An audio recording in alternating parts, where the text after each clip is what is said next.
مجھے سننے والے بہت سارے افراد ایسے ہوں گے، خواتین و حضرات، جنہوں نے اپنی پوری زندگی میں کبھی ایک بار بھی قرآن کو ترجمہ اور تفسیر سے نہیں پڑھا ہوگا۔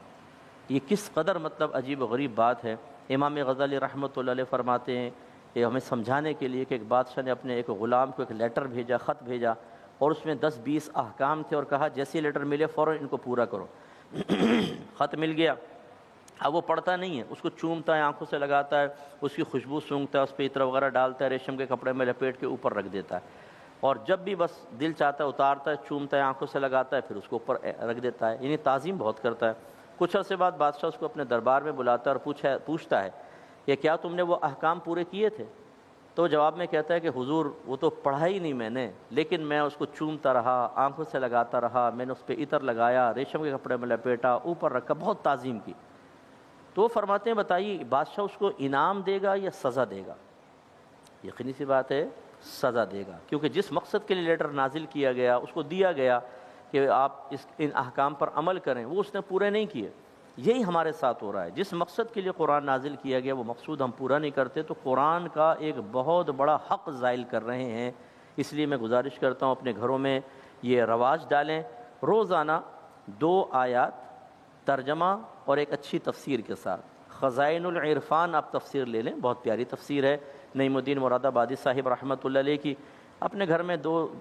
آیت پڑھیں، ترجمہ پڑھا، تفسیر، چاہیں تو اپنے گھر والوں کو جمع کر کے تشریح توضیح آپ نے نہیں کرنی، بس جو لکھا ہے اس کو پڑھ کے آپ سنائیں، قرآن سمجھنا شروع ہو جائیں گے، اور انشاءاللہ اس طریقے سے ایک وقت آئے گا کہ آپ اس کو آرام سے ختم کر لیں گے۔ آخری بات اس رات کے حوالے سے میں نے 2 باتیں کہی تھی، ایک بیان کر دی اور اب ایک آخر میں عرض کر دیتا ہوں کہ اس رات میں فضیلت کا حصول بہت اچھی چیز ہے۔ آپ ثواب حاصل کرنا چاہتے ہیں، آپ وظائف اختیار کرتے ہیں، آپ نوافل اختیار کرتے ہیں تاکہ ہمارے گناہ بخشے جائیں، ہمارے درجات بلند ہو جائیں،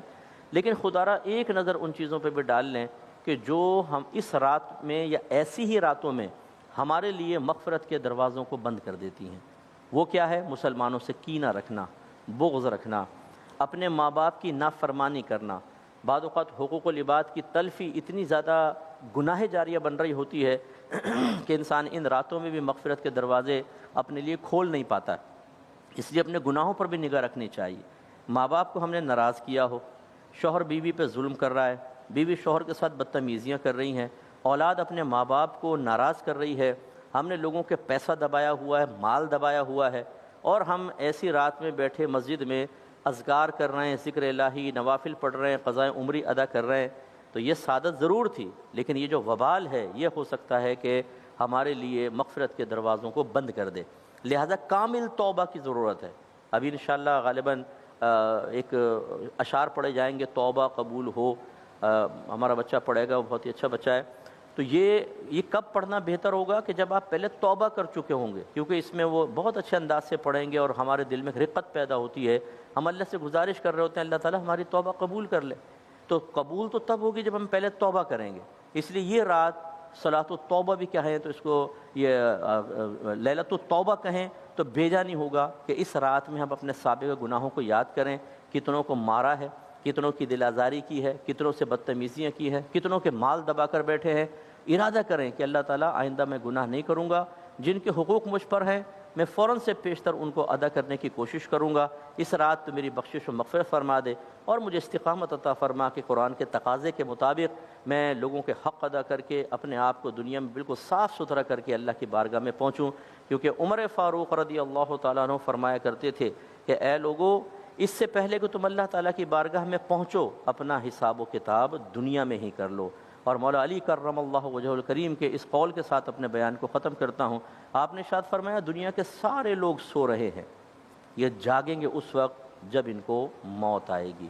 تو ایسا نہ ہو کہ ہم فضیلتوں کے حصول کے لیے پرچے پکڑ کے نوافل پڑھ رہے ہوں اور صلاۃ التسبیح پڑھ رہے ہوں اور دیگر چیزیں، اور ماں باپ ناراض ہوں، گھر پہ ظلم کیا ہے، مال دبائے ہوئے ہیں، مریں گے تو شاید یہ پرچے اتنا کام نہیں آئیں گے جتنا خدا نہ خواستہ اللہ کی ناراضگی کی وجہ سے ان برے اعمال و افعال کا وبال ہمیں تنگ کرے گا۔ اللہ تعالیٰ سمجھنے کی توفیق عطا فرمائے، آمین۔ وآخر دعوانا ان الحمد للہ رب العالمین۔